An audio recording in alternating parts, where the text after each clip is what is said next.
동행묵상 첫째 해 2월 15일 출애굽기 28대 1 물결표 29대 46 89절 예언의 신 부조 30장 성막과 그 봉사 350에서 356 하나님의 명령으로 레위 족속은 성소 봉사를 위하여 구별되었다. 고대 사회에서는 모든 남자는 자기 가족의 제사장이었다. 아브라함 시대에는 제사장 직분은 장자의 상속권으로 간주되었다. 이제는 모든 이스라엘의 장자 대신에 성소의 일을 위하여 여호와께서 레위 족속을 받으셨다. 159. 하나님께서 이런 현저한 명예를 그들에게 주심으로 이스라엘 백성이 금송아지를 섬기는 일로 배교했을 때에 그들이 하나님을 섬기는 일을 고수하고 당신의 형벌을 집행하는 일에 있어서 그 나타낸 성실성을 인정하신다는 것을 나타내셨다. 160. 그러나 제사장의 직분은 아론의 가족에 국한되었다. 아론과 그의 아들들만이 여호와 앞에서 봉사하도록 허락되었다. 그 지파의 나머지 사람들에게는 성막과 그 기구를 관리하는 책임이 맡겨졌다. 그들은 제사장들이 봉사할 때에 시중을 들어야 하였으나 희생 제물을 드리거나 향을 피우거나 성막이 덮일 때까지는 거룩한 것들을 보아서는 안 되었다. 161. 그들의 직무에 따라 특별한 복장이 제사장들을 위하여 지정되었다. 내 형 아론을 위하여 거룩한 옷을 지어서 영화롭고 아름답게 하. 출 28대 2라고 하나님께서 모세에게 지시하셨다. 보통 제사장의 예복은 흰 세마포로 만들어졌으며 통으로 짰다. 그것은 거의 발에까지 늘어졌고 청색, 자색, 홍색 실로 수놓은 흰 세마포 띠로 허리를 둘렀다. 그리고 세마포 2건을 쓰면 완전한 복장이 되었다. 162. 모세는 불타는 떨기나무 앞에서 그가 서 있는 땅은 거룩한 곳이니 신을 벗으라는 명령을 받았다. 그와 같이 제사장들은 신을 신고 성소에 들어가지 못하게 되어 있었다. 그들의 발에 묻은 미량의 먼지들이 성소를 더럽힐 것이기 때문이었다. 그들은 성소에 들어가기 전에 신을 벗어 뜰에 두도록 되어 있었고 또 성막에서나 번제단에서 봉사하기 전에 그들의 손발을 씻기로 되어 있었다. 그리하여 하나님 앞에 가까이 나아갈 사람들에게는 어떠한 더러움도 제거되어야 한다는 교훈이 계속 가르쳐졌다. 163. 대제사장의 위복은 그의 높은 지위에 적합하게 값진 재료로 아름답게 만든 것이었다. 대제사장은 보통 제사장이 입는 세마포로 짠 위복 외에 역시 통으로 짠 푸른 위복을 입었다. 옷자락 둘레에는 금방울들이 달려 있었고 청색, 자색, 그리고 홍색의 석류 무늬가 수놓여 있었다. 164. 이 밖에 금색, 청색, 자색, 홍색과 백색으로 된 짧은 옷인 에봇이 있었다. 그것은 같은 색깔로 아름답게 만들어진 띠로 묶도록 되어 있었다. 에봇에는 소매가 없고 금실로 수놓은 견대에는 이스라엘 12지파의 이름이 기록되어 있는 호마노 2개가 붙어 있었다. 165. 에봇 위에는 흉패가 있었다. 그것은 제사장의 제복 중에서 가장 신성한 부분이었다. 이것은 에봇과 같은 재료로 만들어졌고 그 모양은 사방이 모두 한 뼘이 되는 정방형이었으며 금고리에 꿰어진 푸른 끈으로 어깨에서 늘어뜨렸다. 166. 그 가장자리는 하나님의 도성의 12기초와 같은 다양한 보석들로 이루어졌다. 그 사각형 안에는 견대에 있는 것들과 같이 지파의 이름들이 새겨진 금에 물린 12보석들이 4줄로 배열되어 있었다. 167. 여호와의 명령은 아론이 성소에 들어갈 때에는 이스라엘 아들들의 이름을 기록한 이 판결 흉패를 가슴에 붙여 여호와 앞에 영원한 기념을 삼을 것이니라. 출 28대 29는 것이었다. 그와 같이 크신 대제사장이신 그리스도께서 죄인을 위하여 아버지 앞에서 그분의 피로 탄원할 때에 회개하고 믿는 각 영혼의 이름을 그분의 마음에 지니신다. 시편 기자는 나는 가난하고 궁핍하오나 주께서는 나를 생각하 시 40대 17 신라고 말한다. 168. 흉패의 좌우에 찬란하게 빛나는 2 큰 보석이 있었다. 이것들은 우림과 둠밈으로 알려져 있었다. 그것들로 말미암아 하나님의 뜻이 대제사장을 통해서 알려졌다. 여호와 앞에 결정을 구하는 문제가 제출되었을 때에 빛이 바른 쪽에 있는 보석을 둘러싸면 그것은 하나님께서 동의 혹은 승인하신다는 표이며 구름이 왼쪽 보석을 둘러싸면 그것은 거부 또는 불찬성의 증거였다. 169. 대제사장의 관은 흰 세마포 2건으로 만들었으니 거기에 여호와께 성별이라고 새긴 금판이 청색 끈으로 매여 있었다. 제사장들의 복장과 태도에 관한 것은 무엇이든지 하나님의 거룩하심과 그분에 대한 예배의 신성함과 그분의 앞에 나아가는 사람들에게 요구되는 성결함을 깨닫고 보는 사람에게 감명을 줄 만한 것이라야 하였다. 170. 성소 자체뿐 아니라 제사장들의 봉사도 하늘에 있는 것의 모형과 그림자, 히팔데오, 위구시를 해야 하였다. 이와 같이 그것은 매우 중대하였다. 그래서 여호와께서 모세를 통하여 이 예표적 봉사의 하나하나에 대하여 매우 분명하고 자세한 지시를 주셨다. 171. 성소의 봉사는 매일의 봉사와 연례적인 봉사의 두 부분으로 구성되어 있었다. 매일의 봉사는 성막의 뜰에 있는 번제단과 성소에서 수행되었고, 연례적인 봉사는 지성소에서 거행되었다. 172. 대제사장 외에는 어떤 사람도 성소의 안쪽 칸을 들여다보아서는 안 되었다. 대제사장도 오직 1년에 단 한 번만 그곳에 들어갈 수 있었는데, 그것도 몹시 조심스럽고 엄숙하게 준비를 갖춘 후에 들어갈 수 있었다. 대제사장은 떨리는 마음으로 하나님 존전에 들어갔으며, 백성들은 하나님의 축복을 열심히 간구하면서 마음을 가다듬고 엄숙한 침묵으로 그가 돌아오기를 기다렸다. 173. 대제사장은 속죄소 앞에서 이스라엘 백성을 위하여 속죄하였고, 하나님께서는 영광의 구름 속에서 그와 만나셨다.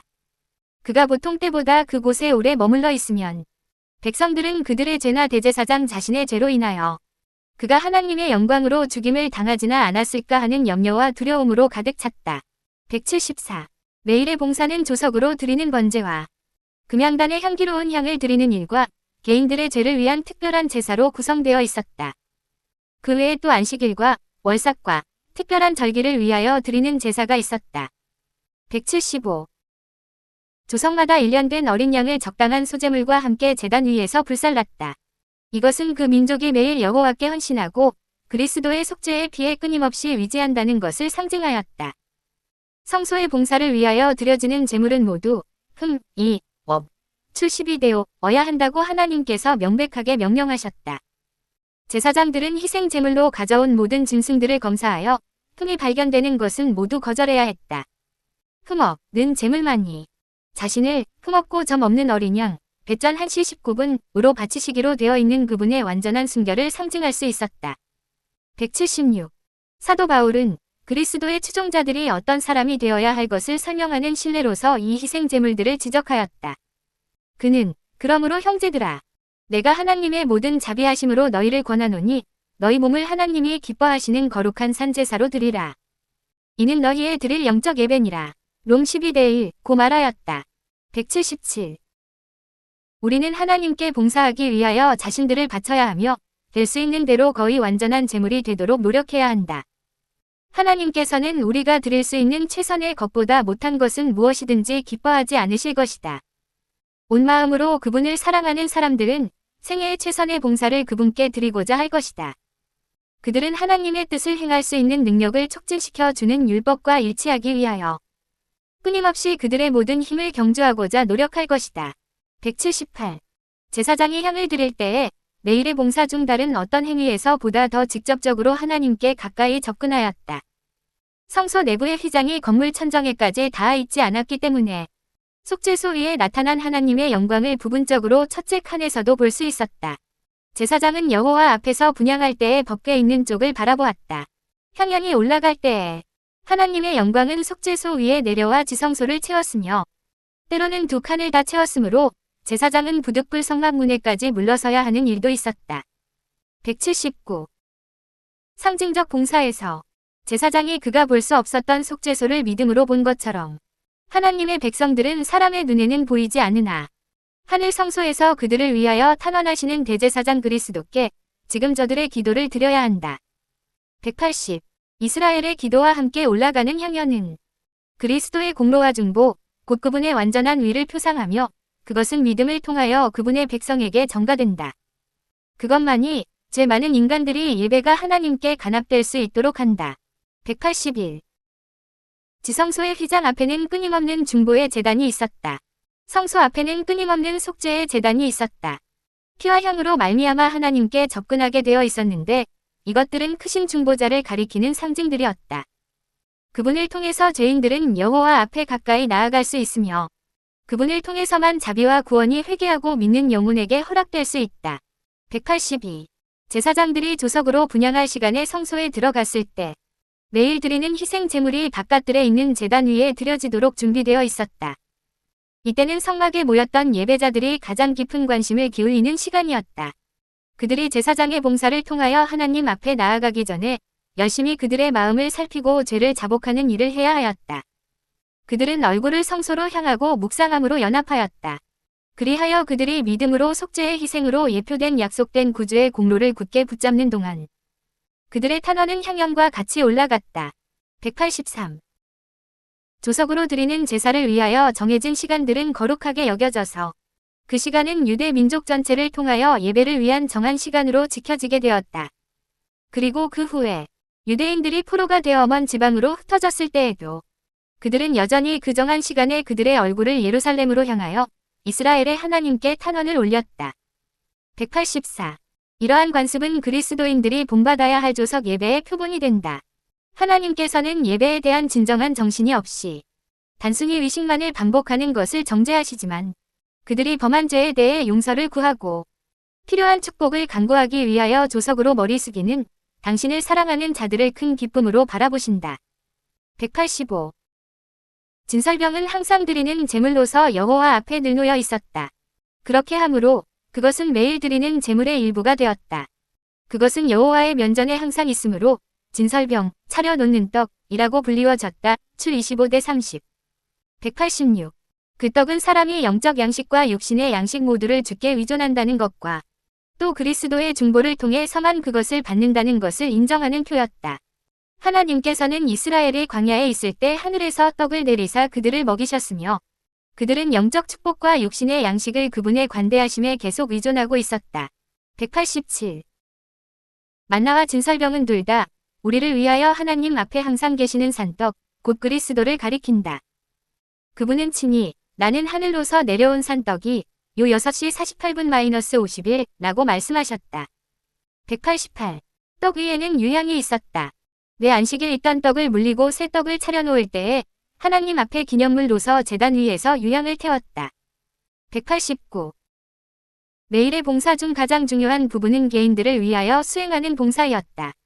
회개하는 죄인은 자기의 재물을 성막문으로 가져와서 그 희생 재물의 머리에 손을 얹고 자기의 죄들을 고백하였다.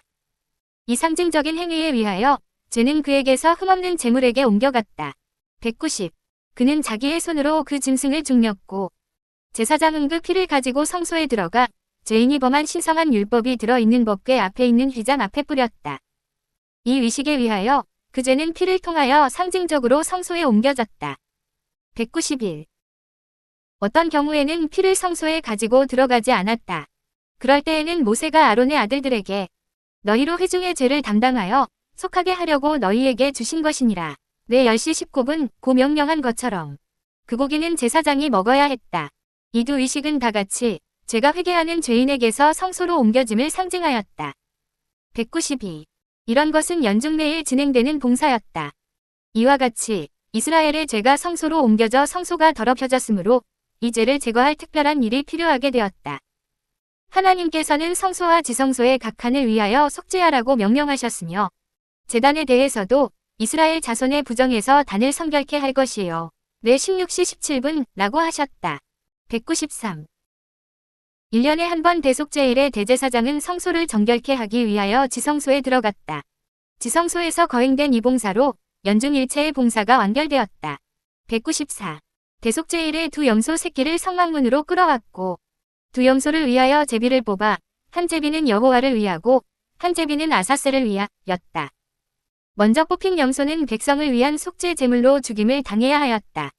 그리고 대제사장은 그 피를 휘장 안으로 가지고 들어가 속죄소 위에 뿌리게 되어 있었다. 이스라엘 자손의 부정과 그 범한 모든 죄를 인하여 지성소를 위하여 속죄하고 또 그들의 부정한 중에 있는 회막을 위하여 그같이 할 것이요. 내 16시 16분 195.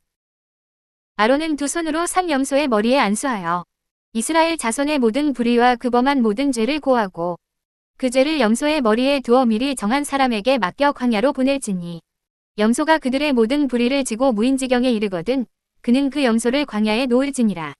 내 16시 21분 22. 196. 이와 같이 염소가 광야로 끌려가 버려지기 전까지는 백성들은 자신들이 그들의 죄짐에서 벗어난 것으로 여기지 않았다. 속죄 사업이 진행될 동안 각 사람은 그의 영혼을 괴롭혀야 하였다. 모든 일을 중지하고 온 이스라엘 회중은 기도와 금식과 마음의 깊은 반성으로 하나님 앞에서 겸비하게 그날을 보냈다. 197. 백성들은 이 연례적 봉사로 속죄에 관한 중요한 진리를 배웠다. 1년 동안 드려지는 속죄제를 통해 죄인을 대신하여 대치물이 간합되어졌지만 그 희생 제물의 피가 죄를 완전히 속죄하지 못했다. 그것은 다만 죄가 성소로 옮겨지는 방편을 제공한 것뿐이었다. 198. 피를 드리는 제사로 죄인은 율법의 권위를 인정하고 자신의 범죄를 고백하는 동시에 세상 죄를 지고 가시기로 되어 있던 그분께 대한 믿음을 표명하였다. 그러나 그가 율법의 선고에서 완전히 해방된 것은 아니었다. 199. 대속죄일의 대제사장은 회중을 위한 한 제물을 취하여 그 피를 가지고 지성소에 들어가 율법이 기록된 돌비 위에 있는 속죄소에 뿌렸다. 이와 같이 하여 죄인의 생명을 요구하는 율법의 요구가 충족되었다. 200. 그리고 대제사장은 중보자의 신분으로 그 죄를 자기가 지고 성소에서 나오므로 그는 이스라엘 백성의 모든 죄짐을 지게 되었다. 그는 성막문에서 아사셀을 위하여 제비 뽑은 염소의 머리 위에 손을 얹고 이스라엘 자손의 모든 불의와 그 범한 모든 죄를 고백하고 그 죄를 염소의 머리에 두었다. 그리고 죄를 담당한 이 염소가 광야로 보내어졌을 때 죄가 백성에게서 영원히 분리된 것으로 그들은 생각하였다. 이와 같은 것이 하늘에 있는 것의 모형과 그림자, 히팔데오로서 수행한 봉사였다. 목차로 이동. 201.